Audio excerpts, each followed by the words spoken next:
할아버지, 괜찮으세요? 지하철 계단에서 심장이 멈춘 노인. 떨어진 약통이 계단 아래로 굴러갑니다. 모두가 얼어붙은 그 순간 23살 청년 하나가 미친 듯이 달려와 CPR을 시작했습니다. 30년 전 죽었다고 믿었던 딸이 살아있었다면, 그 딸이 후원했던 고아가 바로 날 구한 청년이라면? 퇴직 판사 한상우는 몰랐습니다. 자신이 떨어뜨린 약통 하나가 잃어버린 가족을 되찾게 해줄 거란 걸. 법으로만 살아온 차가운 노인과 죽은 줄 알았던 딸, 그리고 한 청년의 운명이 기적처럼 얽히기 시작합니다. 30년의 오해와 후회, 그리고 용서. 시작하기 전에 좋아요, 구독 부탁드립니다. 구독하시면 새 영상 무료로 만나보실 수 있어요. 겨울 오후 4시 거실 벽시계의 초침 소리가 텅 빈 집안에 울렸습니다. 나는 식탁 위에 널브러진 약봉지들을 하나씩 정리하며 오늘 먹을 것과 내일 먹을 것을 구분했어요. 협심증약, 혈압약, 위장약. 각각 다른 병원에서 받아온 이 작은 알약들이 내 하루를 지탱하는 전부였죠. 냉장고를 열자 김치통 하나와 어제 먹다 남은 국 그릇이 덩그러니 놓여 있었습니다. 국물 위에는 기름기가 하얗게 굳어 있었어요. 그걸 바라보다가 문득 아내가 끓여주던 따뜻한 국이 그리워졌지만 이내 고개를 저었습니다. 혼자가 된 지 5년, 이제는 익숙해져야 할 시간이었으니까요. 약봉지를 주머니에 넣고 현관문을 나섰습니다. 복도 끝 창문으로 들어오는 햇빛이 차갑게 느껴졌어요. 엘리베이터를 기다리는 동안 옆집 아주머니가 손자와 함께 나왔죠. 아이가 할아버지라며 인사를 했지만 나는 그저 고개만 살짝 끄덕였습니다. 사람들과의 거리는 언제부터인가 내가 스스로 만든 것이었어요. 거리로 나서자 바쁘게 움직이는 사람들이 보였습니다. 누군가는 전화 통화를 하며 웃고 누군가는 연인과 팔짱을 끼고 걸었죠. 그들 사이를 지나치며 나는 투명 인간이 된 기분이었습니다.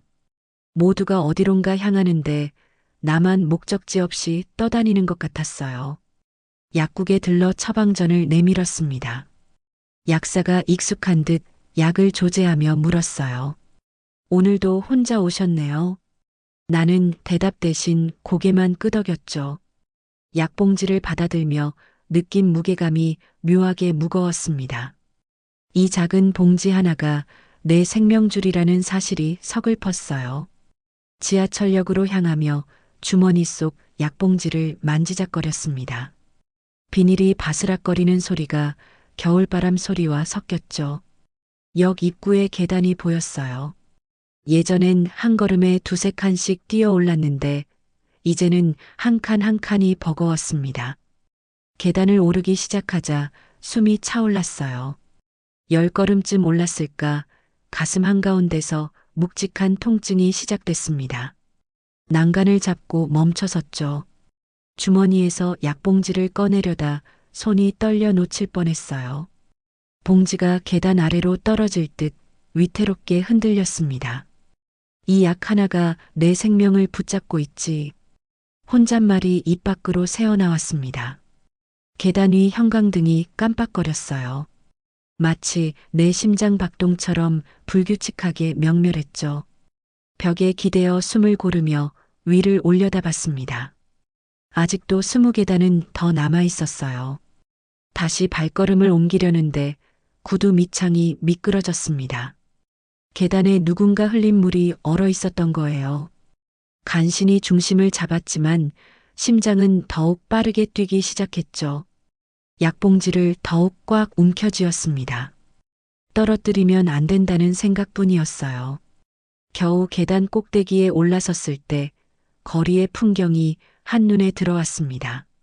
사람들은 여전히 바쁘게 움직이고 있었죠. 누구도 계단 위에서 헐떡이는 노인을 눈여겨보지 않았어요. 손목 시계를 보니 4시 30분, 집에서 나온 지 겨우 30분이 지났을 뿐인데 온몸이 지쳐 있었습니다. 주머니 속 약봉지가 다시 바스락거렸어요. 그 소리가 마치 내 삶의 시간을 재촉하는 것 같았습니다. 지하철을 타고 집으로 돌아오는 길, 동네 슈퍼 앞에서 발걸음이 멈췄습니다. 생수라도 한 병 사야겠다는 핑계로 들어갔지만 사실은 사람 소리가 그리웠던 거였어요. 계산대에 앉아있던 주인 아저씨가 나를 알아보고 반갑게 맞아주었습니다. 판사님, 오늘도 혼자 저녁이세요? 나는 생수병을 계산대에 올려놓으며 작게 웃었죠. 은퇴한 지 5년이 지났는데도 여전히 판사님이라 불렸습니다. 그 호칭이 이제는 무거운 짐처럼 느껴졌어요. 요즘 세상 참 복잡하죠? 뉴스 보면 매일 싸우고 고소하고 주인이 잔돈을 건네며 한숨을 쉬었습니다. 나는 잠시 망설이다가 입을 열었어요. 법이 모든 걸 해결해 주진 못합니다. 그러게요. 판사님도 그렇게 생각하세요? 전 항상 궁금했어요. 법대로만 살면 정말 행복할까요? 주인의 물음에 나는 아무 말도 할 수 없었습니다. 그가 이어서 말했죠. 판사님, 세상은 정답이 없어요. 법에도 없고 마음에도 없고. 슈퍼를 나오며 그 말이 계속 머릿속을 맴돌았습니다. 정답이 없다는 말. 평생 정답만을 찾아 살았던 내게는 너무나 낯선 말이었어요. 집에 들어서자 거실벽에 걸린 액자가 눈에 들어왔습니다. 내가 직접 써서 표구한 문구였죠. 정의는 감정보다 위에 있다. 먼지가 수북이 쌓인 액자를 바라보다가 갑자기 30년 전 법정이 떠올랐어요. 그날 피고석에는 젊은 아버지가 앉아 있었습니다. 아픈 아이의 치료비를 마련하려다 절도를 저지른 사람이었죠. 그가 울며 사정을 호소했지만 나는 차가운 목소리로 말했어요. 감정은 법의 적입니다. 법 앞에서 눈물은 무의미합니다. 판결문을 낭독하는 내 목소리는 흔들림이 없었습니다. 법전에 쓰인 대로, 조문이 정한 대로 기계처럼 정확했죠.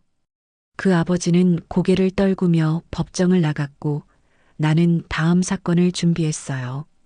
그게 옳다고 믿었으니까요.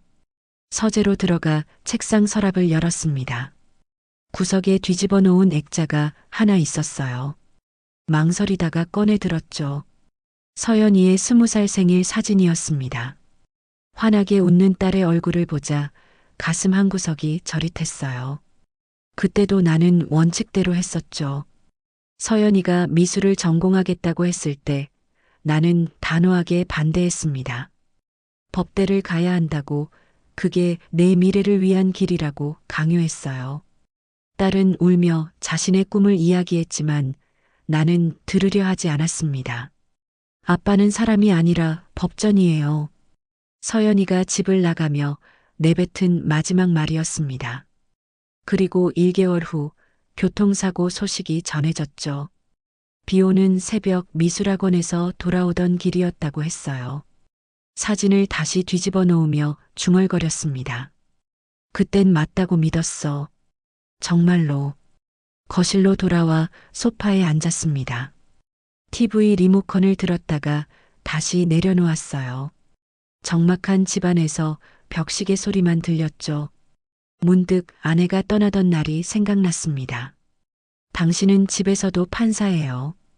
가족한테도 판결을 내리죠. 그녀의 말을 그때는 이해하지 못했어요. 나는 그저 옳고 그름을 분명히 했을 뿐이라고 생각했으니까요. 하지만 이제야 깨달았습니다. 내가 지킨 건 정의가 아니라 내 고집이었다는 걸. 창밖으로 어둠이 내리고 있었습니다. 거리의 가로등이 하나둘 켜지기 시작했죠. 나는 벽에 걸린 문구를 다시 올려다봤어요. 정의는 감정보다 위에 있다. 그 말이 이제는 조롱처럼 들렸습니다. 주머니에서 약봉지를 꺼내 테이블에 놓았어요. 이 약들이 내 심장을 뛰게 하지만 정작 내 마음은 오래전에 멈춰버린 것 같았습니다. 정의는 지켰지만 사람은 잃었구나. 빈 집안에 울리는 혼잣말이 더욱 공허하게 느껴졌습니다. 새벽 5시, 알람도 없이 눈이 떠졌습니다. 창밖은 아직 어둠에 잠겨 있었고 마당에는 밤새 내린 눈이 소복이 쌓여 있었어요. 나는 침대에서 일어나 커튼을 젖혔습니다. 가로등 불빛에 반짝이는 눈송이들이 마치 차가운 별처럼 보였죠. 부엌으로 나가 커피포트에 물을 끓이기 시작했습니다. 찬장에서 인스턴트 커피를 꺼내다가 손이 멈췄어요. 그 옆에 아내가 즐겨 마시던 홍차 상자가 그대로 있었습니다. 5년 전 그녀가 떠날 때 두고 간 것이었죠. 나는 홍차 상자를 만지작거리다가 다시 제자리에 놓았어요. 커피를 타서 식탁에 앉았을 때 전화벨이 울렸습니다. 화면에 뜬 이름은 정미, 별거 중인 아내였어요. 잠시 망설이다가 전화를 받았습니다. 잘 지내요? 그녀의 목소리는 예전보다 훨씬 밝았어요. 나는 커피잔을 든 채 대답했죠. 응, 그럭저럭. 약은 제때 먹고 있죠? 먹고 있어.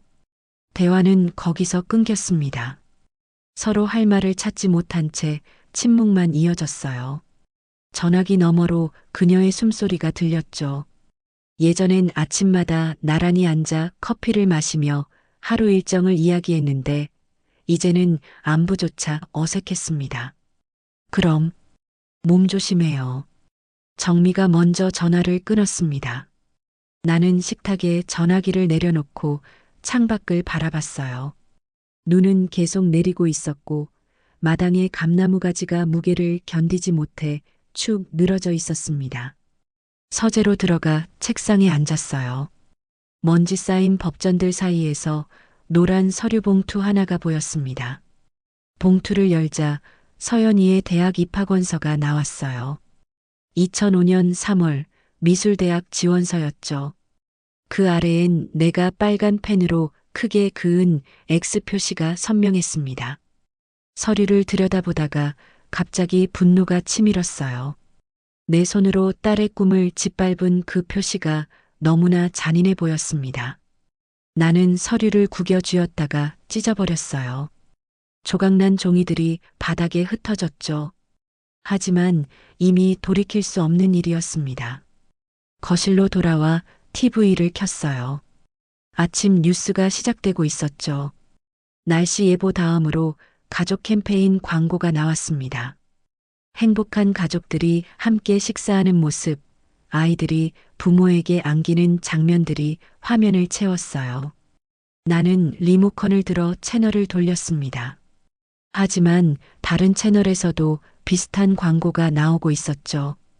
화가 나서 TV를 꺼버렸습니다. 조용해진 거실에서 나는 혼자 중얼거렸어요.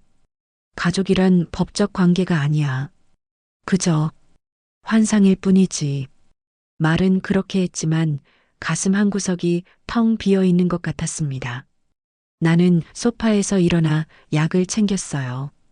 협심증 약을 손바닥에 올려놓고 한참을 바라봤죠. 작고 하얀 알약이 내 생명을 붙잡고 있다는 사실이 서글펐습니다. 물 한 모금과 함께 약을 삼키려는 순간 손이 미끄러져 약 한 알이 바닥에 떨어졌어요. 굴러가는 약을 쫓아가 보니 카펫 아래로 들어가 버렸습니다. 무릎을 꿇고 카펫을 들어 올렸지만 약은 보이지 않았어요. 그냥 두고 일어섰죠. 어차피 여부는 충분했으니까요. 창밖을 보니 해가 떠오르기 시작했습니다. 눈 덮인 지붕들이 붉은 빛으로 물들어갔어요. 새로운 하루가 시작되고 있었지만 내게는 어제와 다를 게 없는 하루였습니다. 나는 코트를 걸치고 현관으로 향했어요. 오늘도 약국에 가야 했으니까요. 신발을 신으며 현관 거울에 비친 내 얼굴을 봤습니다. 깊게 패인 주름과 흰머리, 생기 없는 눈. 법정에서 당당하게 판결을 내리던 그 사람은 이제 없었어요. 거울 속엔 그저 외로운 노인만 서 있었습니다. 문을 나서기 전 뒤를 한번 돌아봤어요. 텅 빈 집안이 마치 거대한 관처럼 느껴졌습니다. 나는 고개를 저으며 문을 닫았죠. 복도를 걸으며 발걸음 소리가 메아리 쳤어요. 그 소리마저도 외로웠습니다. 약국에서 처방약을 받아 나왔을 때 하늘에서 눈발이 흩날리기 시작했습니다. 가늘고 차가운 눈송이들이 얼굴에 닿자 따끔한 느낌이 들었어요. 나는 약봉지를 코트 안주머니에 넣고 옷깃을 여몄습니다. 바람이 제법 차가웠죠. 지하철역 입구가 보였어요. 오후 3시 역 안으로 들어서니 따뜻한 공기가 얼굴을 감쌌습니다. 에스컬레이터는 고장이라는 안내문이 붙어 있었어요. 할 수 없이 옆 계단으로 향했죠. 15계단, 또 15계단. 모두 합치면 30계단이었습니다. 첫 번째 계단을 오르기 시작했어요. 한 칸, 두 칸, 세 칸. 다리가 무거웠지만 천천히 올라갔습니다. 10번째 계단에 이르자 숨이 차오르기 시작했어요. 잠시 멈춰서서 난간을 잡고 숨을 고르려 했지만 가슴 한가운데서 둔한 통증이 시작됐습니다. 통증은 점점 심해졌어요. 왼쪽 가슴에서 시작된 압박감이 팔까지 퍼져나갔죠. 식은땀이 이마에 맺히기 시작했습니다. 주머니에서 약봉지를 꺼내려 했지만 손가락에 힘이 들어가지 않았어요. 시야가 흐려지면서 주변이 빙글빙글 돌기 시작했습니다. 그때였어요. 누군가 내 이름을 부르는 것 같았습니다. 아니, 이름이 아니라 그저 소리였을지도 몰라요. 하지만 분명히 들렸죠. 따뜻하고 다급한 목소리가 내 귀를 울렸습니다. 아저씨, 괜찮으세요? 20살 남짓되어 보이는 청년이 계단을 뛰어 올라오고 있었어요. 검은 패딩에 청바지를 입은 평범한 모습이었지만 그의 눈빛은 진지하고 단호했습니다. 나는 대답하려 했지만 목소리가 나오지 않았어요. 그저 가슴을 움켜쥐고 있을 뿐이었죠. 손에서 약봉지가 미끄러져 떨어졌습니다. 하얀 약봉지가 계단 아래로 굴러 떨어지는 게 슬로 모션처럼 보였어요. 약들이 봉지에서 쏟아져 나와 계단 여기저기에 흩어졌죠. 나는 그것을 붙잡으려 손을 뻗었지만 이미 몸이 앞으로 쓰러지고 있었습니다. 청년이 달려와 나를 받쳐 안았어요. 그의 팔이 내 등 뒤로 돌아와 단단히 지탱해 주었죠. 차가운 계단 바닥에 등이 닿자 한기가 온몸으로 퍼졌습니다. 심장이에요. 청년이 주변 사람들에게 소리쳤어요. 그리고는 즉시 내 가슴에 손을 얹었습니다. 양손을 깍지 끼고 가슴 정중앙을 힘차게 눌렀어요. 하나, 둘, 셋. 규칙적인 리듬으로 압박을 계속했죠. 구급차 불러주세요. 빨리요.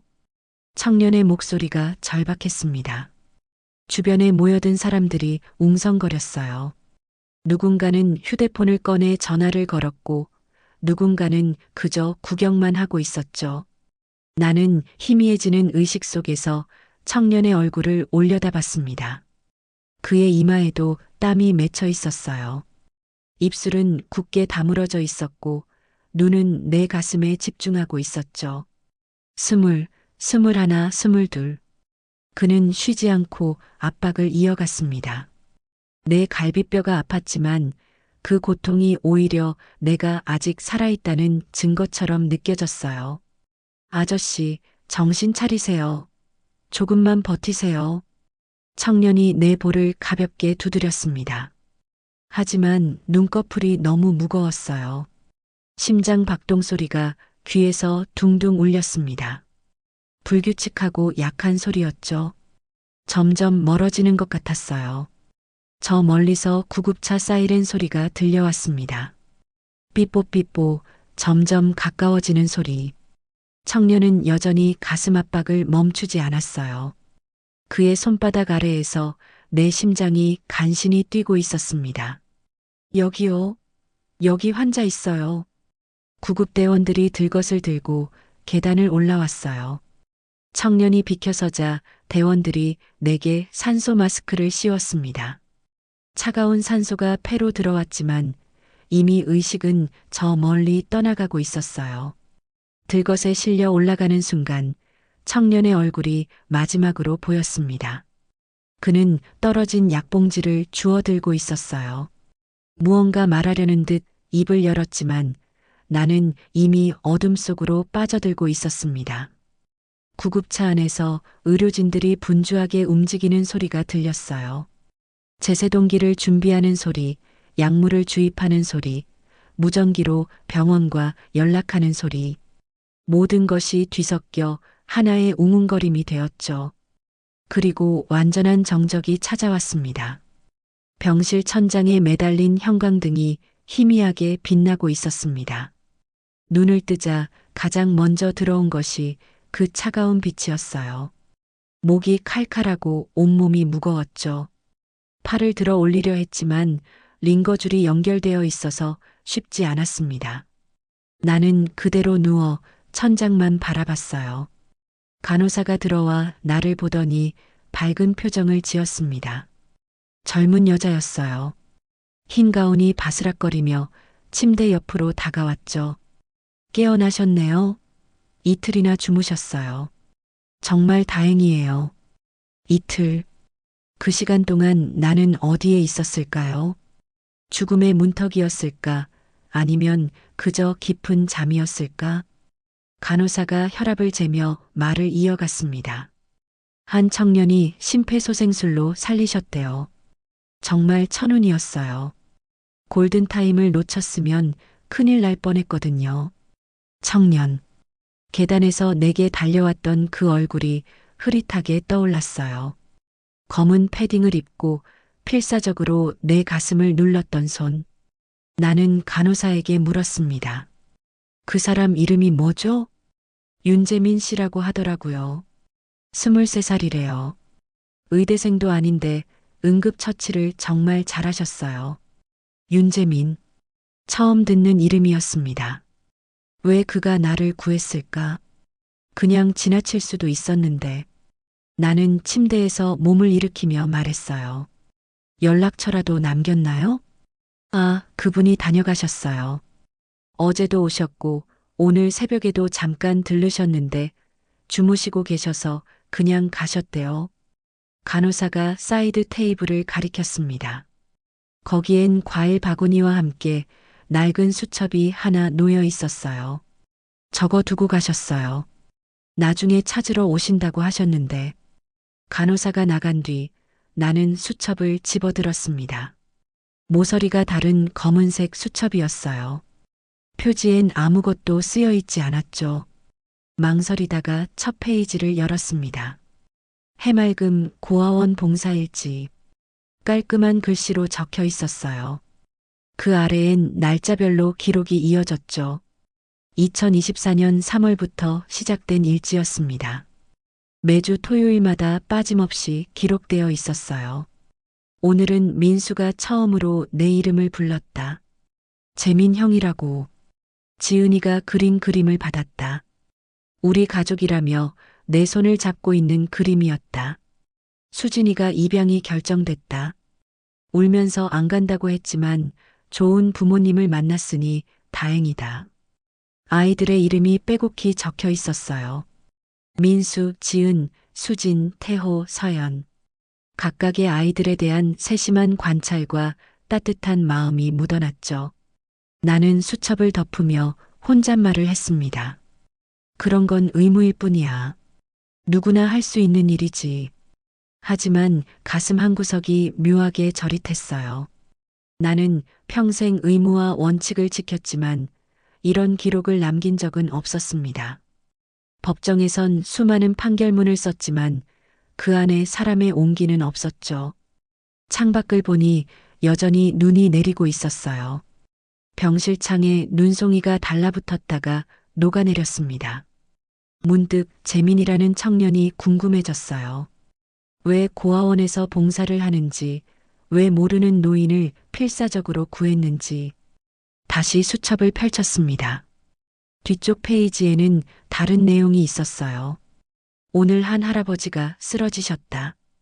계단에서 약봉지를 떨어뜨리며 쓰러지시는 모습이 마치 아버지 같았다. 아니, 내가 상상했던 아버지의 모습 같았다. 그래서 더 필사적이었는지도 모른다. 내 이야기였어요. 그는 나를 보며 아버지를 떠올렸다고 적어놨습니다. 부모 없이 자란 아이가 상상했던 아버지. 나는 수첩을 덮고 눈을 감았어요. 내가 지키려 했던 정의보다 훨씬 인간적인 기록이야. 병실 문이 열리고 의사가 들어왔습니다. 차트를 보며 상태를 설명했지만 귀에 잘 들어오지 않았어요. 그저 재민이 남긴 수첩만 손에서 놓지 못했죠. 일주일 정도 입원하셔야 합니다. 협심증이 악화된 상태라서요. 의사가 나가고 다시 혼자가 됐어요. 나는 침대에 누워 천장을 바라봤습니다. 살아났지만 무엇을 위해 살아야 하는지 알 수 없었어요. 그저 심장이 뛰고 있을 뿐, 마음은 여전히 죽어 있는 것 같았습니다. 나는 살아났지만 그 아이는 왜 내게 손을 내밀었을까? 답을 찾을 수 없는 질문이 머릿속을 맴돌았어요. 창밖에 눈은 계속 내리고 있었고 병실은 고요했습니다. 퇴원 전날 오후 병실 창밖으로 햇살이 비스듬히 들어오고 있었습니다. 나는 침대에 기대앉아 재민의 수첩을 다시 읽고 있었어요. 일주일 동안 이 수첩은 내 유일한 위안이었죠. 문득 복도에서 간호사의 발소리가 들려왔습니다. 똑똑, 노크 소리와 함께 문이 열렸어요. 한상우님, 보호자분 오셨어요. 간호사의 말에 나는 고개를 갸웃했습니다. 보호자라니. 정민은 이미 연락이 끊긴 지 오래였고 다른 친척들과도 왕래가 없었는데요. 간호사가 차트를 보며 다시 말했어요. 보호자 이서연 씨 오셨습니다. 순간 귀에서 심장이 쿵 울리는 소리가 들렸어요. 이서연. 그 이름이 귓속에서 메아리 쳤습니다. 불가능한 일이었어요. 서연이는 30년 전에 죽었으니까요. 나는 침대 난간을 꽉 잡으며 간호사를 쳐다봤습니다. 뭐라고요? 누가 왔다고요? 이서연 씨요. 따님이시라고 하던데요. 간호사가 나간 뒤 복도에서 발소리가 가까워졌습니다. 차분하고 조심스러운 걸음걸이였어요. 문 앞에서 발소리가 멈췄죠. 손잡이가 천천히 돌아가는 소리가 들렸습니다. 나는 숨을 죽이고 문을 바라봤어요. 문이 열리고 한 여인이 들어왔습니다.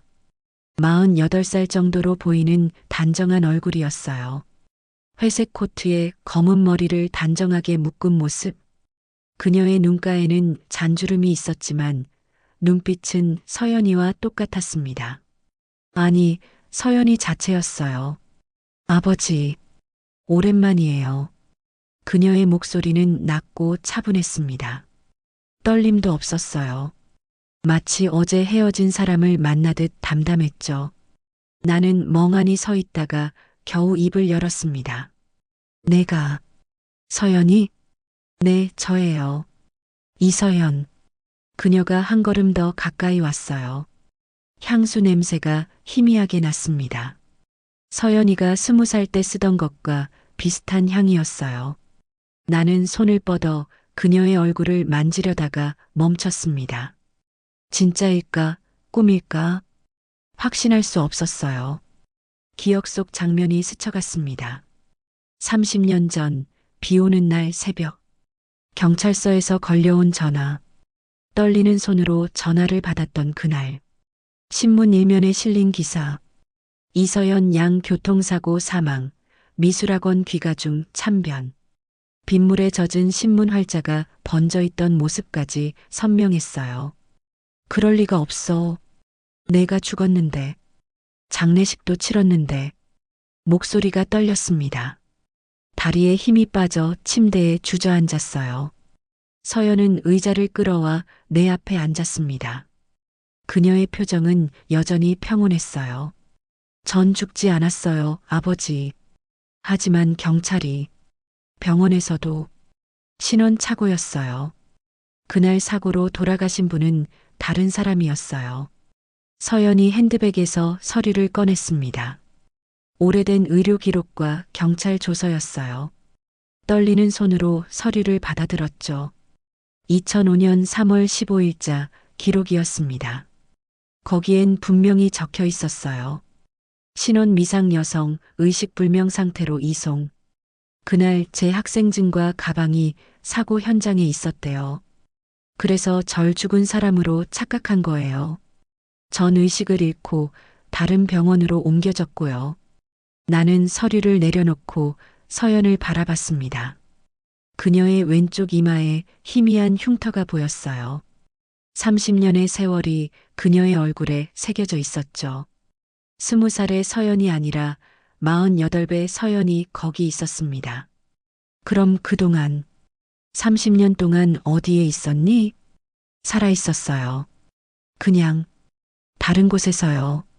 서연의 목소리에 처음으로 감정이 묻어났습니다. 원망인지 서글픔인지 알 수 없는 미묘한 떨림이었어요. 나는 손으로 얼굴을 감쌌습니다. 머릿속이 하얘졌어요. 왜 연락하지 않았니? 살아있었다면 왜? 아버지가 절 원하지 않으셨잖아요. 그녀의 말이 가슴에 비수처럼 꽂혔습니다. 맞는 말이었어요. 나는 서연이 미술을 하겠다는 것도 자유롭게 살겠다는 것도 원하지 않았죠. 내가 원한 건 법관이 될 딸이었지 서연 자체가 아니었습니다. 병실이 조용해졌어요. 밖에서 의료진이 지나가는 소리만 들렸죠. 서연은 가만히 나를 바라보고 있었습니다. 그 눈빛에는 30년의 시간이 담겨 있었어요. 그래도 살아있어서 다행이야. 겨우 그 말을 꺼냈습니다. 서연은 작게 고개를 끄덕였어요. 하지만 우리 사이의 거리는 여전히 멀게만 느껴졌죠. 30년이라는 시간의 무게가 병실 안을 가득 채우고 있었습니다. 서연이 일어서며 말했어요. 내일 퇴원하시면 제가 모시러 올게요. 그녀가 문을 나서려는 순간 나는 급하게 물었습니다. 서연아, 정말 내가 맞니? 서연이 뒤돌아봤어요. 그리고 희미하게 웃었죠. 20살 때와 똑같은 그 미소였습니다. 네, 아버지. 전 살아있어요. 퇴원 당일 아침 서연이 병실로 들어왔을 때 누군가 뒤따라 들어왔습니다. 재민이었어요. 검은 후드티에 청바지를 입은 모습이 일주일 전과 똑같았죠. 손에는 자신의 수첩과 작은 화분을 들고 있었습니다. 두 사람이 문 앞에서 마주쳤을 때 시간이 잠깐 멈춘 것 같았어요. 재민이 먼저 고개를 숙여 인사했습니다. 서연도 가볍게 목례를 했죠. 하지만 두 사람의 눈빛이 마주친 순간 묘한 긴장감이 흘렀어요. 재민의 눈동자가 미세하게 흔들렸고 서연은 순간적으로 숨을 멈춘 듯 했습니다. 아, 제가 할아버지를 도와드렸던. 재민이 어색하게 말을 꺼냈어요. 서연이 작은 미소를 지으며 대답했습니다. 알아요. 간호사님께 들었어요. 정말 감사드려요. 두 사람의 대화를 지켜보던 나는 알 수 없는 불안감을 느꼈습니다. 처음 만난 사람들 사이에 흐르는 공기치고는 너무 이상했어요. 마치 오래전부터 알던 사이가 우연히 재회한 것 같은 그런 미묘한 분위기였죠. 재민이 화분을 침대 옆 탁자에 내려놓으며 말했어요. 빨리 회복하시라고 가져왔어요. 산세베리아라고 공기 정화에 좋대요. 그가 화분을 놓는 손이 가늘게 떨렸습니다. 서연이 그 모습을 가만히 바라보고 있었어요. 그녀의 눈빛에 복잡한 감정이 스쳐갔죠. 놀라움인지 그리움인지 아니면 두려움인지 알 수 없었습니다. 이상하게 익숙한 느낌이 들어요. 재민이 서연을 바라보며 조심스럽게 말했습니다. 그 말에 서연의 어깨가 살짝 경직됐어요. 그녀는 핸드백 끈을 꼭 쥐며 시선을 피했죠. 그럴 리가요. 우린 처음 만났는걸요. 서연의 목소리가 평소보다 높았습니다. 억지로 평정심을 유지하려는 것 같았어요. 하지만 그녀의 손은 여전히 미세하게 떨리고 있었죠. 나는 침대에서 몸을 일으키며 두 사람을 번갈아 봤습니다. 재민이 수첩을 집어들며 나를 향해 돌아섰어요. 수첩 찾으러 왔어요. 혹시 읽어보셨나요? 아, 응. 조금. 내가 대답하자 재민이 수줍게 웃었습니다. 그 미소가 어딘가 서연의 20살 때 모습과 닮아 있었어요. 턱선의 각도, 웃을 때 생기는 보조개의 위치까지. 순간 등골이 서늘해졌습니다. 서연이 갑자기 창가로 걸어가 밖을 내다봤어요. 아침 햇살이 그녀의 옆 얼굴을 비추고 있었죠. 재미는 그런 서연의 뒷모습을 물끄러미 바라봤습니다. 그 시선에는 설명할 수 없는 끌림이 있었어요. 저기, 혹시 우리 어디서 만난 적 있을까요? 재민이 다시 물었습니다. 서연이 천천히 고개를 돌렸어요. 두 사람의 시선이 다시 마주쳤죠. 이번엔 서연이 먼저 시선을 피하지 않았습니다. 글쎄요. 기억이 나지 않네요. 하지만 그녀의 목소리는 떨렸어요. 거짓말을 하는 사람의 목소리였죠. 나는 두 사람 사이에 흐르는 이상한 긴장감을 느끼며 개입했습니다. 재민 씨, 고아원에서 봉사한다고 들었어요. 네, 해맑음 고아원이요. 3년째 다니고 있어요. 재민이 대답하는 순간 서연의 얼굴이 창백해졌습니다. 그녀가 핸드백을 열어 뭔가를 찾는 척하며 고개를 숙였어요. 손이 더욱 심하게 떨렸죠.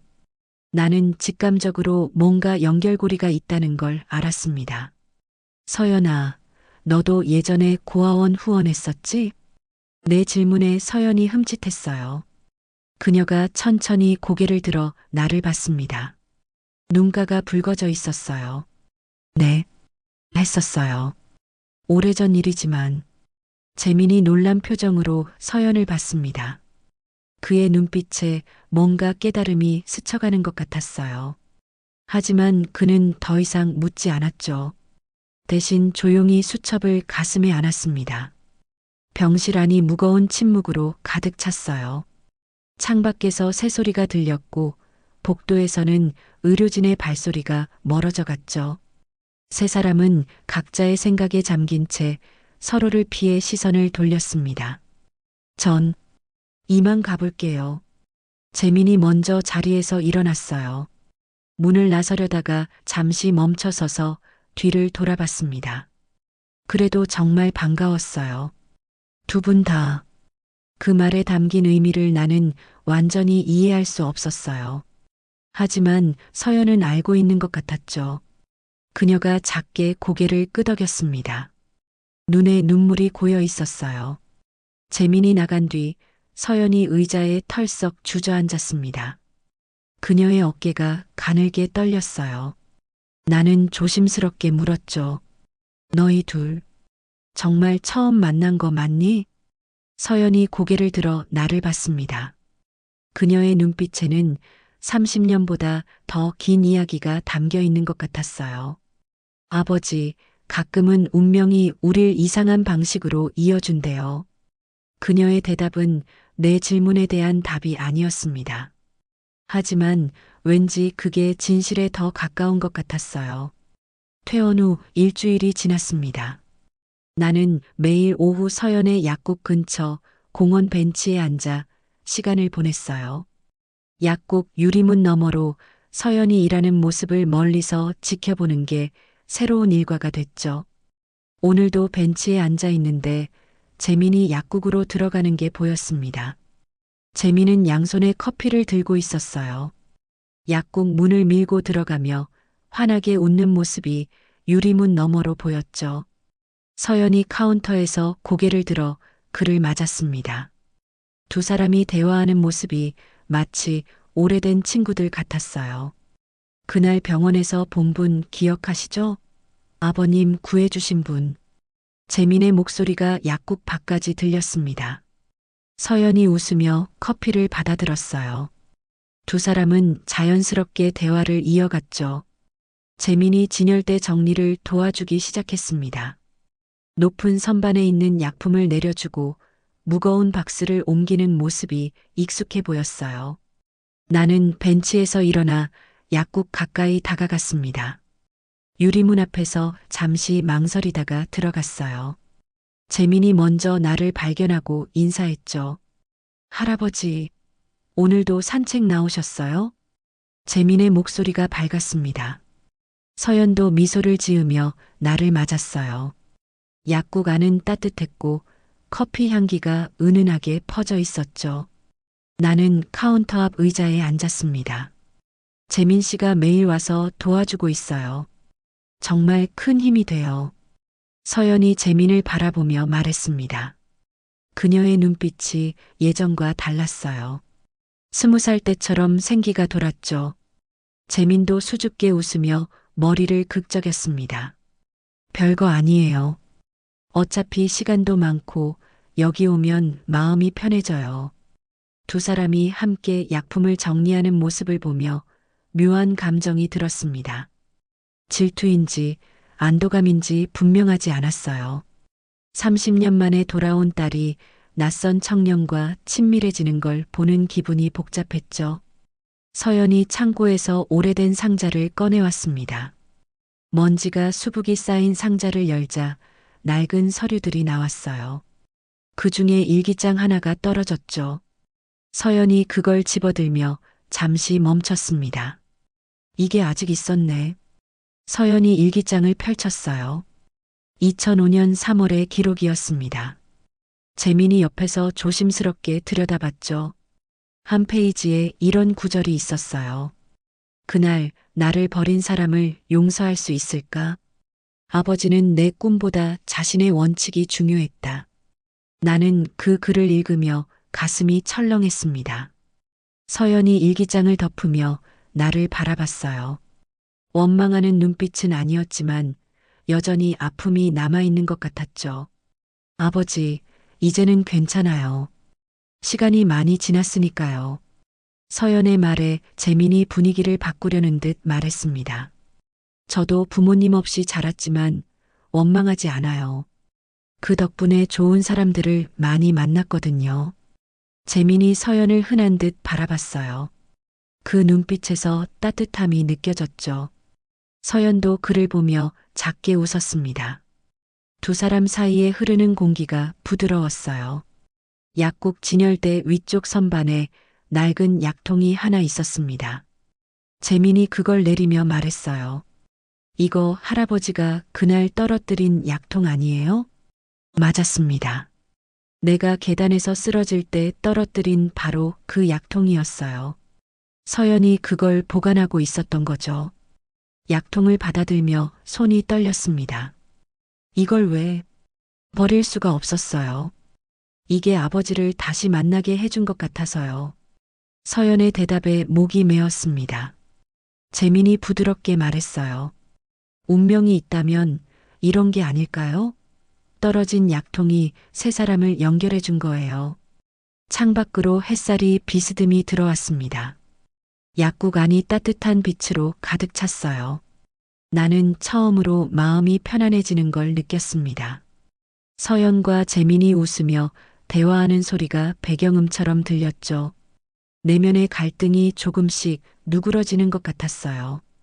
여전히 과거의 상처는 남아있지만 이 순간만큼은 평화로웠습니다. 재민이 건넨 커피를 한 모금 마시며 생각했죠. 어쩌면 이제야 진짜 가족이 무엇인지 배워가는 중인지도 모른다고. 서연이 약국 문을 닫을 시간이 됐습니다. 재민이 청소를 도와주고 나는 그저 지켜봤어요. 세 사람이 함께 약국을 나서며 저녁 거리를 걸었습니다. 말은 많지 않았지만 침묵이 불편하지 않았어요. 내일도 오실 거죠? 재민이 헤어지며 물었습니다. 서연이 먼저 대답했어요. 그럼요. 아버지도 오실 거고요. 나는 고개를 끄덕였습니다. 처음으로 내일이 기다려졌어요. 저녁 7시 서연의 집 거실에 세 사람이 모여 앉았습니다. 재민이 준비해온 도시락을 펼쳐놓고 저녁을 먹고 있었어요. 평범한 식사 시간처럼 보였지만 공기는 묘하게 무거웠죠. 서연이 젓가락을 내려놓고 창밖을 바라봤습니다. 그녀의 눈가에 그림자가 드리워져 있었어요. 아버지, 그동안 제가 어디 있었는지 궁금하시죠? 서연이 조용히 입을 열었습니다. 나는 숟가락을 든 채 멈췄어요. 재민도 조심스럽게 두 사람을 번갈아 봤죠. 서연이 깊은 숨을 들이쉬며 말을 이어갔습니다. 30년 전 병원에서 신원착오가 있었어요. 그녀의 목소리가 떨렸습니다. 손가락으로 테이블 위를 천천히 쓸며 과거를 더듬는 듯 했어요. 나는 가만히 듣고만 있었죠. 서연이 핸드백에서 낡은 사진 한 장을 꺼냈습니다. 지방 요양원 앞에서 찍은 사진이었어요. 사고 당일 제 학생증과 가방이 현장에 있었대요. 하지만 실제로 돌아가신 분은 다른 여학생이었어요. 저는 의식을 잃은 채 다른 병원으로 옮겨졌고 신원 미상으로 처리됐죠. 서연의 말에 가슴이 조여왔습니다. 그날의 기억이 생생하게 떠올랐어요. 비에 젖은 신문, 경찰의 전화, 차가운 영안실. 모든 게 착오였다니. 나는 떨리는 손으로 사진을 받아들었습니다. 기억상실이었어요. 완전히요. 이름도 가족도 아무것도 기억나지 않았어요. 충청도의 한 요양원에서 25년을 살았죠. 간호사들이 지어준 이름으로요. 서연이 눈을 감았습니다. 눈꺼풀이 미세하게 떨리고 있었어요. 재민이 물 한 잔을 건네주자 그녀는 작게 고개를 끄덕였죠. 5년 전 갑자기 기억이 돌아왔어요. 꿈에서 아버지 얼굴을 봤는데 그때부터 조금씩 떠오르기 시작했죠. 제 이름이 이서연이라는 것도 아버지가 판사였다는 것도 나는 목이 메어 말을 할 수 없었습니다. 딸이 25년 동안 타인으로 살았다는 사실이 믿기지 않았어요. 그 긴 세월을 혼자 견뎌냈을 그녀를 생각하니 가슴이 찢어질 것 같았습니다. 왜 돌아오지 않았니? 겨우 그 말을 꺼냈어요. 서연이 나를 똑바로 바라봤습니다. 그 눈빛에는 서글픔과 원망이 뒤섞여 있었죠. 아버지가 날 원하지 않았으니까요. 한마디가 비수처럼 가슴에 꽂혔습니다. 서연이 말을 이었어요. 기억이 돌아온 후 아버지를 찾아갔어요. 멀리서 봤죠. 법원 앞에서 당당하게 걸어 나오시는 모습을. 그때 깨달았어요. 아버지는 여전히 혼자가 편하신 분이라는 걸. 제가 돌아가면 그 질서가 깨질 거라는 걸요. 나는 처음으로 눈물을 흘렸습니다. 이른이 넘어 처음 흘리는 눈물이었어요. 뜨겁고 쓰린 것이 볼을 타고 내려왔죠. 재민이 조용히 자리에서 일어나 부엌으로 갔습니다. 두 사람만의 시간을 주려는 배려였어요. 미안하다, 서연아. 정말 미안하다. 말을 잇지 못했습니다. 30년의 세월이 한꺼번에 밀려왔어요. 내가 놓친 것들, 내가 버린 것들이 선명하게 보였죠. 서연이 손을 뻗어 내 손을 잡았습니다. 차갑지만 부드러운 손이었어요. 이제 알았어요. 아버지도 아프셨다는 걸. 당신 방식대로 슬퍼하셨다는 걸. 서연의 눈에도 눈물이 맺혔습니다. 우리는 한참 동안 손을 잡고 있었어요. 말없이 그저 30년의 시간을 나누듯이. 재민이 부엌에서 나와 현관으로 향했습니다. 신발을 신으며 혼잣말처럼 중얼거렸어요. 나는 누구였을까? 그 말이 희미하게 들렸지만 우리는 아무도 반응하지 않았습니다. 재민이 조용히 문을 닫고 나갔어요. 그의 발소리가 복도에서 멀어져 갔죠. 서연이 일어나 창가로 갔습니다. 밖을 내다보며 말했어요. 재민 씨도 뭔가 찾고 있는 것 같아요. 자신의 과거를요. 나는 서연 옆에 서서 함께 창밖을 봤습니다. 재민이 아파트 입구에서 걸어가는 뒷모습이 보였어요. 외로워 보이는 그 모습이 30년 전에 나와 닮아 있었습니다. 우리 모두 잃어버린 조각을 찾고 있구나. 서연이 고개를 끄덕였어요. 창밖엔 가로등이 하나둘 켜지기 시작했고 도시의 불빛들이 반짝였습니다. 우리는 말없이 그 풍경을 바라봤어요. 처음으로 함께 있다는 느낌이 들었죠. 비록 30년이 지났지만 이제야 진짜 시작인 것 같았습니다.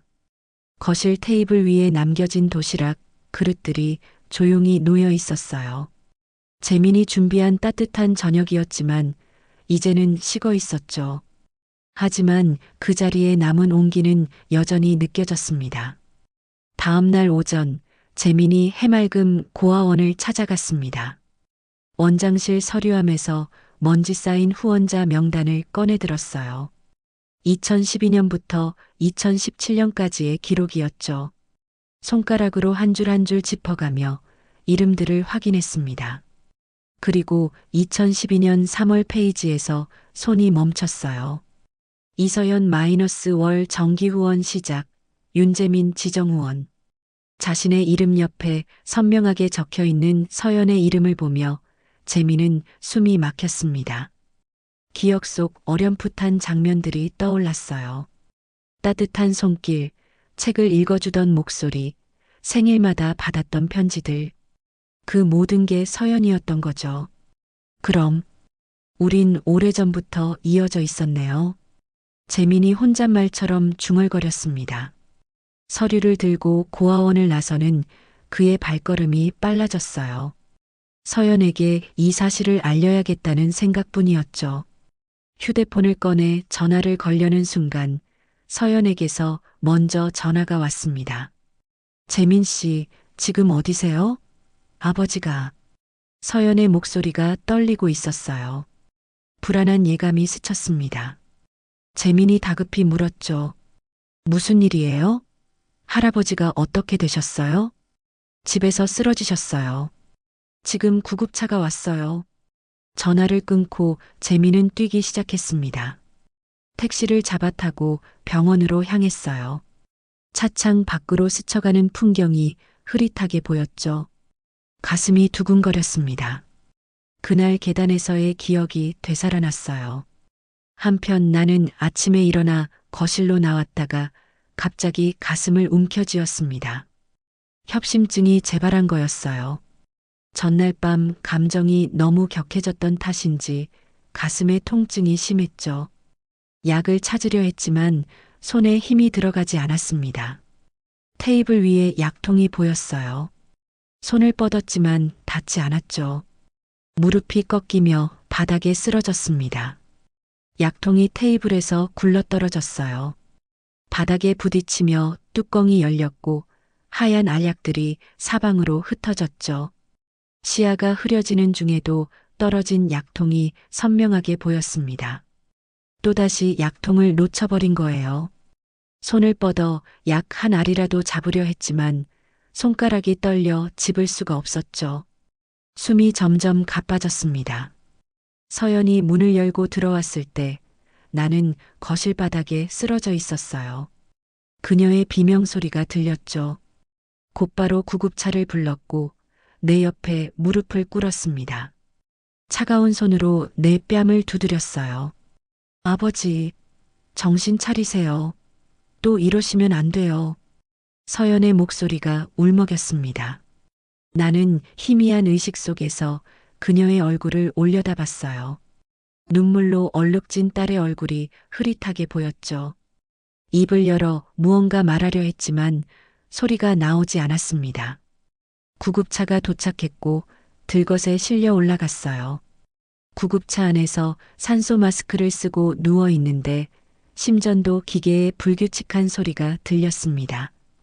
삐삐삐 길게 울리다가 짧아지고 다시 빨라지는 소리. 심장이 제대로 뛰지 않고 있었어요. 병원 응급실에 도착했을 때 재민도 막 도착했습니다. 숨을 헐떡이며 뛰어온 그의 이마에 땀이 맺혀 있었어요. 서연과 눈이 마주쳤죠. 두 사람은 말없이 서로를 바라봤습니다. 또 쓰러지셨어요. 이번엔 더 심각한 것 같아요. 서연의 말에 재민이 고개를 끄덕였습니다. 응급실 안에서는 의료진이 분주하게 움직이고 있었어요. 제세동기 준비 소리, 약물 주입 지시 소리가 복도까지 들렸죠. 재민이 주머니에서 고아원 서류를 꺼냈다가 다시 넣었습니다. 지금은 그런 얘기를 할 때가 아니었어요. 서연의 떨리는 손을 보며 조용히 옆에 섰죠. 두 사람은 응급실 문을 바라보며 기다렸습니다.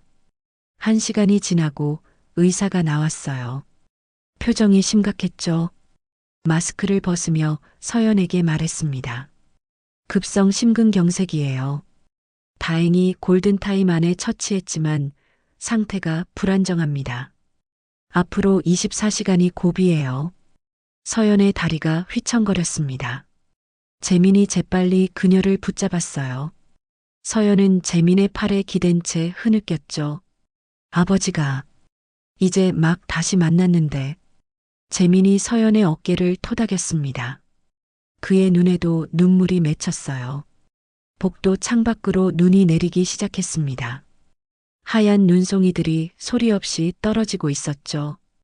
응급실 안에서는 심전도 소리가 계속 울리고 있었어요. 불규칙하지만 끊기지 않는 그 소리가 희망의 끈처럼 느껴졌습니다. 새벽 3시 중환자실의 모니터가 급작스럽게 울리기 시작했습니다.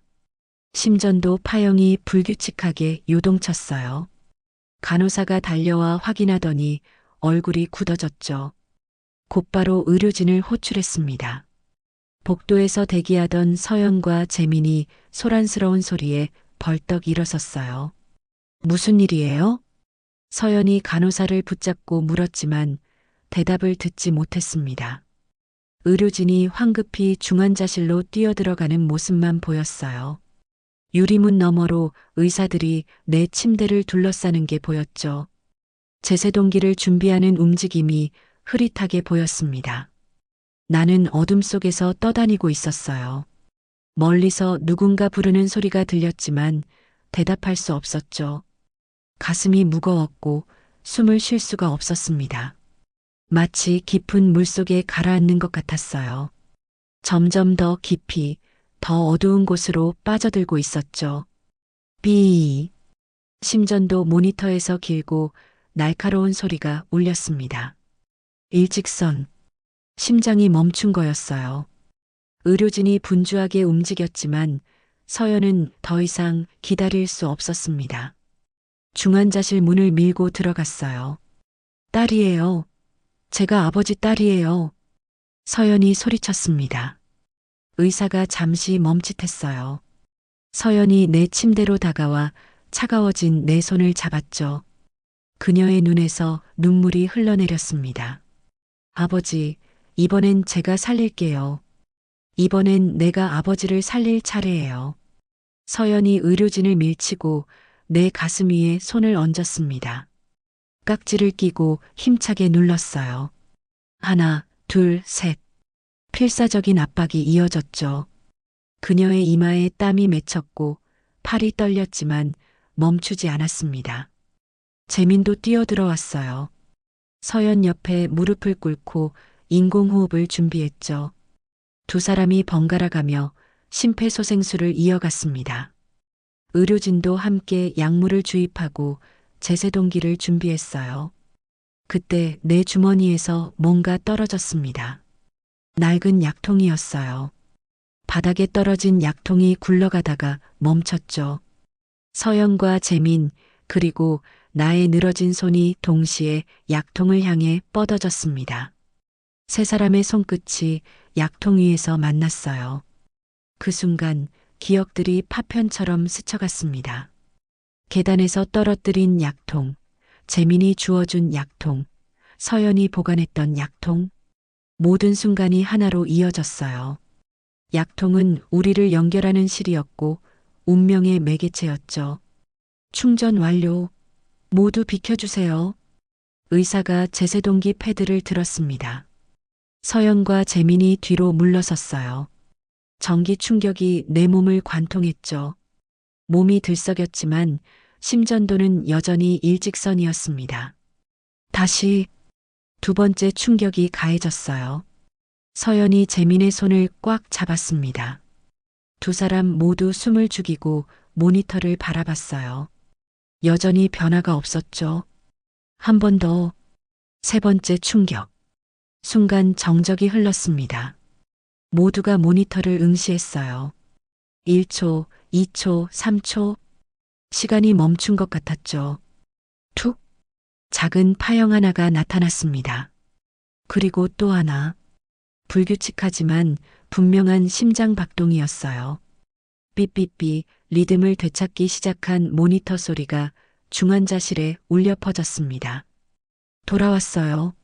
심박이 돌아왔습니다. 간호사의 외침에 서연이 무너져 내렸어요. 재민이 그녀를 붙잡았죠. 두 사람은 서로를 부둥켜 안고 울었습니다. 기쁨인지 안도인지 모를 눈물이었어요. 나는 어둠 속에서 빛을 봤습니다. 아주 작은 빛이었지만 점점 커지고 있었어요. 누군가의 목소리가 들렸죠. 서연의 목소리, 재민의 목소리. 그들이 나를 부르고 있었습니다. 눈꺼풀이 미세하게 떨렸어요. 완전히 뜨지는 못했지만 희미하게 두 사람의 모습이 보였죠. 서연이 내 손을 잡고 있었고 재민이 그 옆에 서 있었습니다. 바닥에는 약통이 놓여 있었어요. 뚜껑이 열린 채로 의사가 다가와 상태를 확인했습니다. 안정을 되찾았지만 여전히 위험한 상황이라고 했어요. 하지만 최악의 고비는 넘겼다고 했죠. 서연이 내 손을 더욱 꽉 잡았습니다. 아버지, 들리세요? 우리가 있어요. 이제 혼자가 아니에요. 서연의 말에 눈물이 흘러내렸습니다. 말을 할 수는 없었지만 손가락을 미세하게 움직여 대답했어요. 살아있다는 신호였죠. 재민이 바닥에서 약통을 주워들었습니다. 흩어진 약들을 하나하나 담으며 말했어요. 이제 다시는 떨어뜨리지 않을 거예요. 우리가 함께 지킬게요. 중환자실에 다시 고요가 찾아왔습니다. 하지만 이번엔 죽음의 정적이 아니라 생명의 평화였어요. 모니터는 규칙적으로 울리고 있었고 새벽빛이 창으로 스며들기 시작했죠. 해가 지고 병원이 고요해진 저녁 8시, 서연은 중환자실을 나와 병원 옥상으로 올라갔습니다. 차가운 바람이 얼굴을 스쳤어요. 하늘에서는 가는 눈발이 흩날리고 있었죠. 그녀는 난간에 기대어 서서 눈을 맞으며 조용히 울기 시작했습니다. 아버지는 살아났지만 여전히 의식이 오락가락하는 상태였어요. 의사는 뇌에 산소가 부족했던 시간이 있어서 후유증이 있을 수도 있다고 했죠. 완전히 회복할지는 알 수 없다고 했습니다. 서연은 주먹을 쥐고 난간을 두드렸어요. 왜 이제야? 왜 이제 와서? 목소리가 바람에 흩어졌습니다. 30년을 떨어져 살았고 이제 막 다시 만났는데 또 잃을지도 모른다는 두려움이 밀려왔어요. 눈송이가 그녀의 머리카락과 어깨에 쌓이기 시작했죠. 추위를 느끼지 못할 만큼 마음이 얼어 있었습니다. 문이 열리는 소리가 들렸어요. 재민이 조용히 옥상으로 올라왔습니다. 손에는 따뜻한 커피 2잔을 들고 있었죠. 서연 옆에 다가와 커피를 건넸어요. 그녀는 고개도 돌리지 않은 채 받아들었습니다. 울어도 괜찮아요. 재민의 목소리가 부드러웠습니다. 서연이 더욱 흐느꼈어요. 어깨가 들썩이며 울음이 터져 나왔죠. 재민은 아무 말 없이 그녀 옆에 서 있었습니다. 두 사람 사이에 눈이 내렸어요. 한참을 울던 서연이 입을 열었습니다. 제가 너무 늦었나요? 30년이나 지나서야 아버지를 용서하려고 하는 게. 재민이 주머니에서 무언가를 꺼냈어요. 낡은 약통이었습니다. 아까 중환자실 바닥에 떨어졌던 바로 그것이었죠. 그는 약통을 돌려보며 말했어요. 떨어진 약통은 다시 주워 담으면 됩니다. 중요한 건 이제 함께 들고 있다는 거예요. 서연이 약통을 받아들었습니다. 차가운 플라스틱 표면에 손가락을 대고 천천히 쓸어내렸어요. 이 작은 통이 세 사람을 연결해준 매개체였다는 게 신기했죠. 저도 후원자님을 오래 찾았어요. 어릴 때 받았던 편지들, 생일 선물들.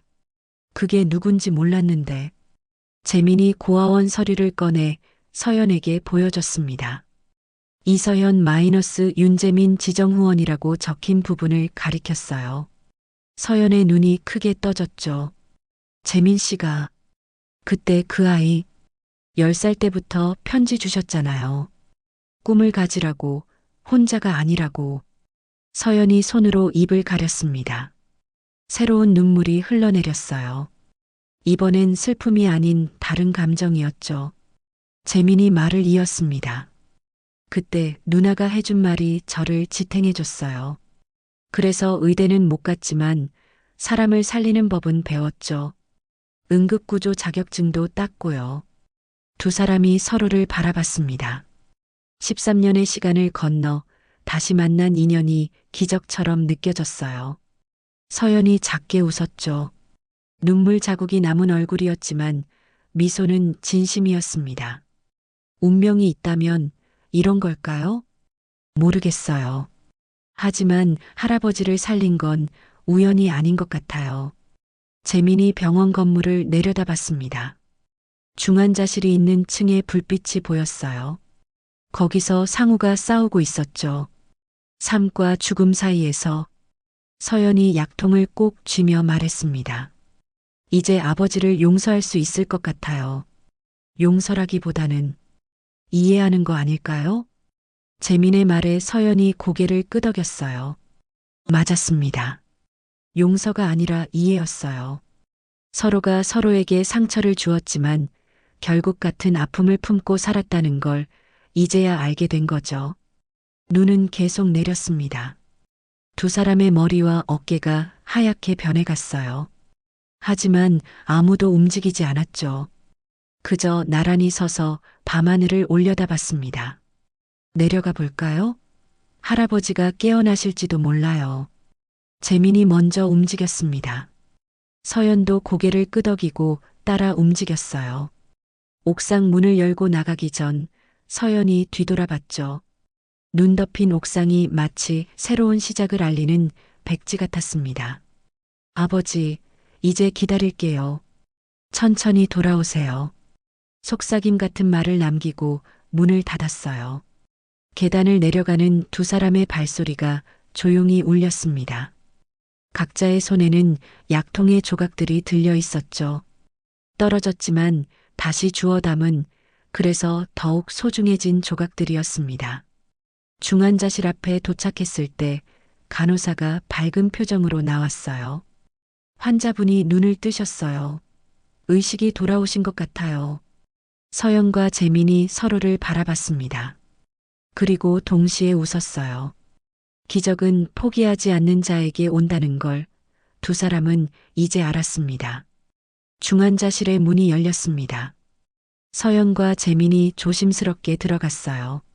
침대에 누워있는 나는 눈을 뜬 채 천장을 바라보고 있었죠. 산소 마스크는 벗겨져 있었고 얼굴색도 한결 나아 보였습니다. 서연이 침대 옆으로 다가왔을 때 나는 천천히 고개를 돌렸어요. 두 사람의 눈이 마주쳤습니다. 말없는 시선 속에 30년의 시간이 담겨 있었죠. 나는 떨리는 손을 들어 올렸어요. 링거줄이 연결된 팔이 무거웠지만 간신히 서연의 손을 향해 뻗었습니다. 서연이 그 손을 잡았어요. 따뜻하고 부드러운 손이었죠. 나는 딸의 손을 꼭 쥐며 입술을 떨었습니다. 목소리가 쉽게 나오지 않았어요.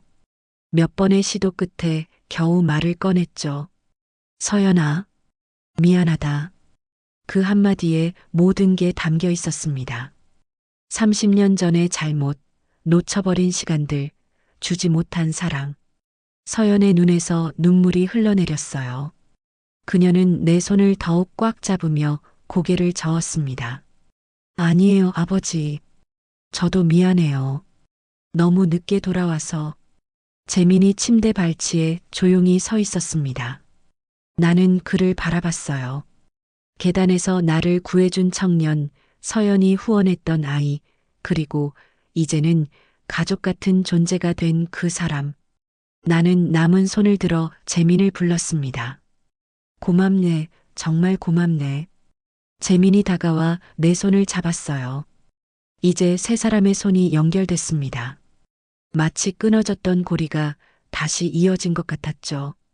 나는 두 사람을 번갈아 보며 희미하게 웃었어요. 내가 너무 늦게 깨달았구나. 가족이 뭔지, 사랑이 뭔지. 목소리가 갈라졌지만 말을 이어갔습니다. 해야 할 말이 너무 많았어요. 하지만 체력이 따라주지 않았죠. 서연이 손가락으로 내 입술을 가볍게 막았습니다. 천천히 하세요. 이제 시간은 많으니까요. 그녀의 말에 안도감이 밀려왔어요. 맞았습니다. 이제 서두를 필요가 없었죠. 우리에게는 시간이 있었고 함께할 날들이 남아 있었으니까요. 재민이 주머니에서 무언가를 꺼냈습니다. 조각난 약통의 파편들이었어요. 그는 침대 옆 테이블에 조각들을 하나씩 놓으며 말했죠. 이 약통이 우리를 이어줬어요. 떨어졌지만 다시 모았죠. 우리처럼요. 나는 약통 조각들을 바라봤습니다. 깨지고 흩어졌지만 이제 한자리에 모인 조각들. 그게 바로 우리 가족의 모습이었어요. 완벽하지 않지만 다시 하나가 되려고 노력하는. 의사가 들어와 상태를 확인했습니다. 기적적으로 빠른 회복이라고 했어요. 뇌 손상도 거의 없고 심장도 안정을 찾았다고 했죠. 일주일 정도 더 입원하면 퇴원할 수 있을 거라는 희망적인 소식이었습니다. 의사가 나간 후 서연이 가방에서 뭔가를 꺼냈어요. 오래된 사진첩이었죠. 그녀가 요양원에 있을 때 간호사들이 찍어준 사진들이었습니다. 기억을 잃었던 시절에 서연이 거기 있었어요. 이 시간들도 제 삶의 일부예요. 아프지만 소중한 시간이었죠. 사진을 넘기다가 한 장에서 멈췄습니다. 고아원 봉사 사진이었어요. 젊은 서연과 어린 재민이 함께 있었죠. 나는 그 사진을 보며 눈시울이 뜨거워졌습니다. 운명이 있다면 이런 거구나. 재민이 웃으며 말했어요. 이제 새로운 사진을 찍어야겠어요. 세 사람이 함께. 서연이 휴대폰을 꺼냈습니다. 침대에 누워있는 나를 중심으로 서연과 재민이 양옆에 섰어요. 서연이 셀프 타이머를 맞추고 자리로 돌아왔죠. 찰칵 셔터 소리와 함께 새로운 기억이 만들어졌습니다. 이제 진짜 가족 사진이 생겼네요. 서연이 사진을 보며 미소 지었어요. 화면 속에는 병실 침대에 누워 있지만 행복해 보이는 나와 눈물 자국이 남았지만 웃고 있는 서연 그리고 따뜻한 미소를 짓는 재민이 있었습니다. 창밖으로 아침 해가 떠오르고 있었어요. 긴 밤이 끝나고 새로운 날이 시작되는 순간이었죠. 햇살이 병실로 들어와 우리 세 사람을 비췄습니다. 따뜻하고 부드러운 빛이었어요. 나는 서연과 재민의 손을 다시 한번 꽉 잡았습니다. 이번에는 놓치지 않을 거예요.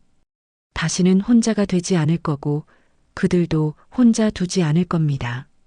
집에 가면 같이 살자. 셋이서. 내 제안에 서연이 놀란 표정을 지었어요. 재민도 당황한 듯 보였죠.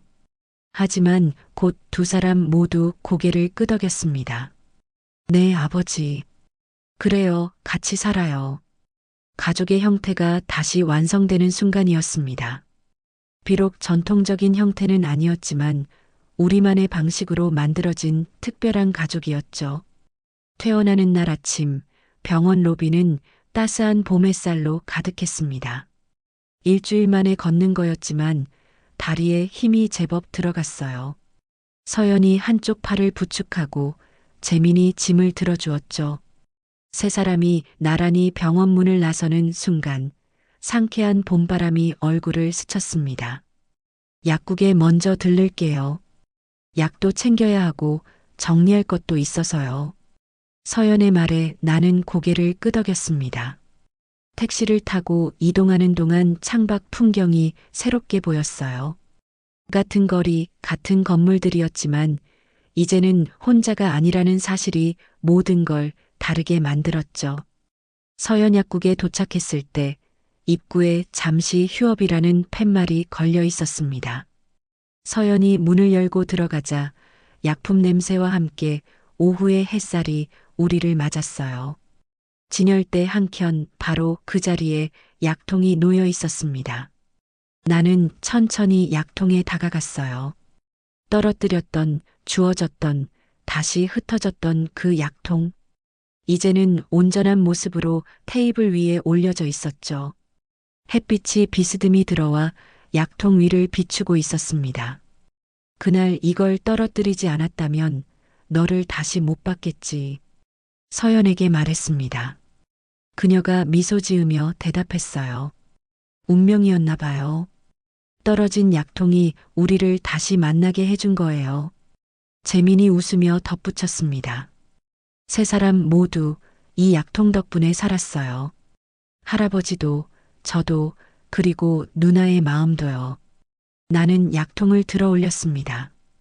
가벼운 플라스틱 통이었지만 그 안에 담긴 의미는 무거웠어요. 이것은 단순한 약통이 아니라 우리의 인연을 상징하는 물건이었죠. 서연이 카운터 뒤에서 새 약봉지를 꺼냈습니다.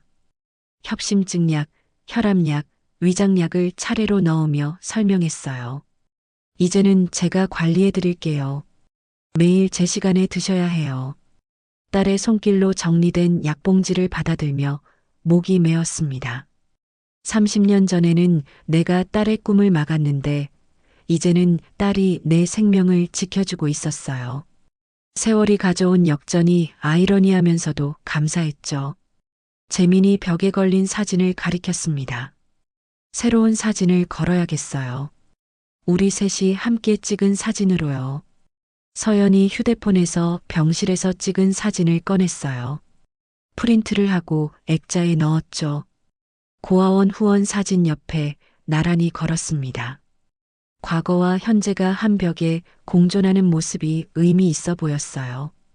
약국 문을 여니 손님 한 분이 들어왔습니다. 동네 할머니였어요. 서연이 반갑게 인사하며 처방전을 받았죠. 재민이 자연스럽게 약품을 찾아주고 나도 의자에 앉아 그 모습을 지켜봤습니다. 약사님 가족이 늘었네요? 할머니가 우리를 보며 물었어요. 서연이 환하게 웃으며 대답했습니다. 네, 아버지랑 동생이에요. 동생이라는 말에 재민이 수줍게 웃었고 나도 따뜻한 기분이 들었어요. 혈연은 아니지만 이미 우리는 가족이었으니까요. 오후 5시가 되자 서연이 약국 문을 닫았습니다. 세 사람이 함께 집으로 향했어요. 내가 혼자 살던 그 집이 아니라 이제는 우리가 함께 살 집으로요. 현관문을 열고 들어서니 텅 비어있던 거실이 다르게 보였습니다. 서연과 재민이 미리 와서 정리를 해둔 거였어요. 새 커튼이 걸려 있고 식탁엔 꽃이 놓여 있었죠. 벽에 걸렸던 정의는 감정보다 위에 있다는 액자는 내려져 있었습니다.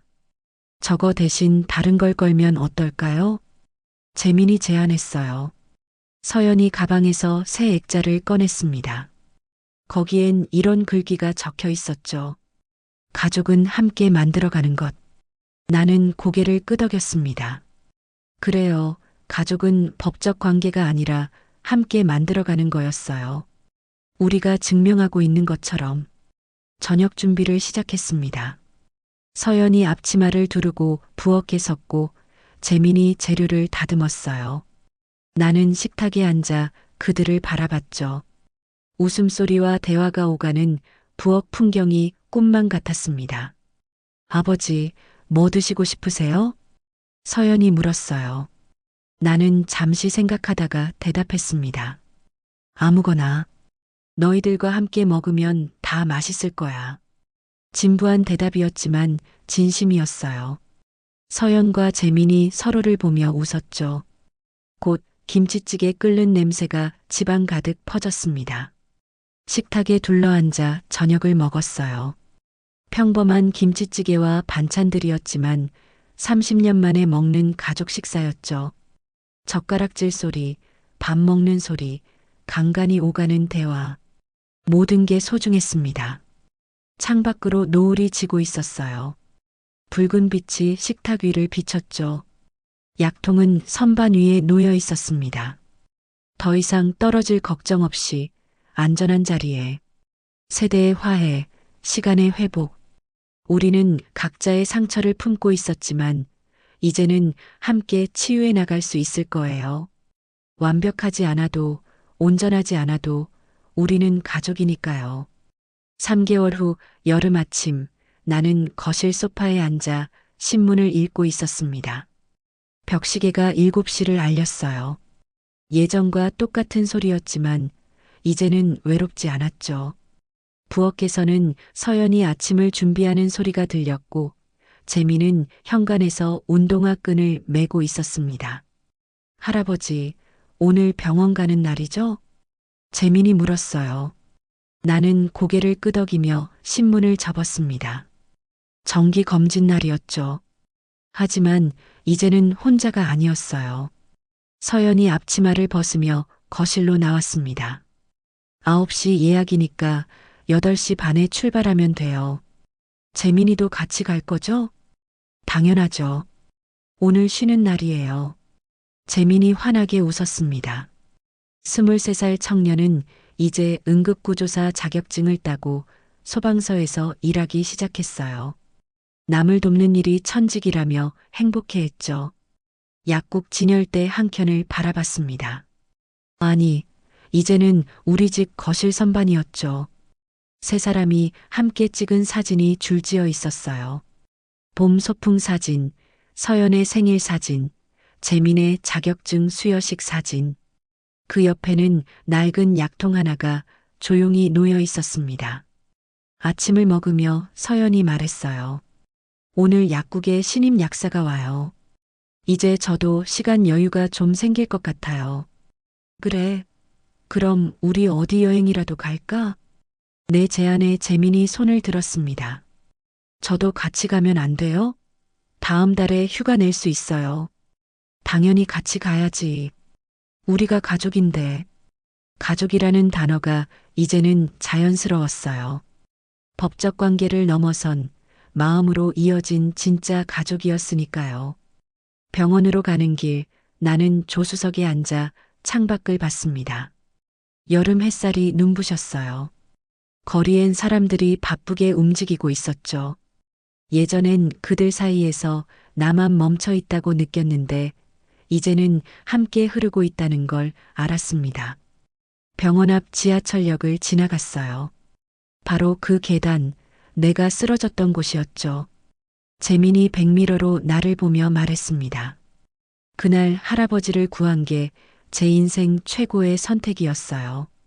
나도 그날 쓰러진 게 인생 최고의 행운이었지. 서연이 웃으며 덧붙였어요. 약통이 떨어진 것도요. 우리 모두 웃었습니다. 불행처럼 보였던 사건이 사실은 축복의 시작이었다는 걸 이제야 알게 된 거예요. 검진이 끝난 후 의사가 밝은 표정으로 말했습니다. 정말 건강해지셨어요. 약도 줄일 수 있을 것 같습니다. 서연과 재민이 박수를 쳤어요. 나도 안도의 한숨을 쉬었죠. 건강해진 건 몸만이 아니었습니다. 마음도 영혼도 치유되고 있었어요. 병원을 나와 약국에 들렀습니다. 서연이 일하는 모습을 보려고요. 새로운 약사에게 업무를 인수인계하는 서연의 모습이 프로페셔널해 보였어요. 딸이 이렇게 멋진 사람으로 성장했다는 게 자랑스러웠죠. 약국 한쪽 벽에는 여전히 그 사진들이 걸려 있었습니다. 고아원 후원 사진과 우리 가족 사진이 나란히. 과거와 현재, 인연과 운명이 한 공간에 공존하고 있었어요. 해가 지는 저녁, 집으로 돌아왔습니다. 현관문을 열자 따뜻한 공기가 우리를 맞았어요. 거실 테이블엔 과일이 놓여 있고 TV에선 뉴스가 흘러나왔죠. 평범한 일상이었지만 그 평범함이 얼마나 소중한지 알았습니다. 나는 선반 위에 약통을 내려다봤어요. 그리고 약통 옆에 오늘 병원에서 받은 새 처방전을 놓았습니다. 약이 줄어든 처방전이었죠. 몸이 건강해지면서 약도 줄어들고 있었어요. 서연이 저녁 준비를 하고 재민이 식탁을 차렸습니다. 나는 그들을 도우며 생각했어요. 시간은 멈춰 있던 게 아니었다고. 그저 다른 방향으로 흐르고 있었을 뿐이라고. 떨어졌던 건 약통이 아니라 우리의 시간이었어. 이제야 다시 굴러가기 시작했지. 마지막 독백을 속으로 중얼거렸습니다. 벽시계가 7시를 알렸어요. 똑딱똑딱 규칙적인 소리가 집안에 울렸죠. 정지됐던 시간이 아니라 계속 흐르는 시간의 소리였습니다. 창밖엔 노을이 지고 있었어요. 붉은 빛이 거실을 물들였죠. 세 사람의 그림자가 벽에 길게 드리워졌습니다. 함께 만들어가는 가족의 그림자였어요. 떨어진 약통, 흩어진 가족, 멈춘 시간. 모든 게 다시 제자리를 찾았습니다. 완벽하지 않아도 괜찮았어요. 함께라면 그것만으로도 충분했으니까요. 오늘의 이야기 어떠셨나요? 이 사연에 대해서 하고 싶은 말씀이 있으시면 여러분의 생각을 댓글로 편하게 나눠주세요. 오늘도 행복한 하루 되세요. 청금 같은 이야기였습니다.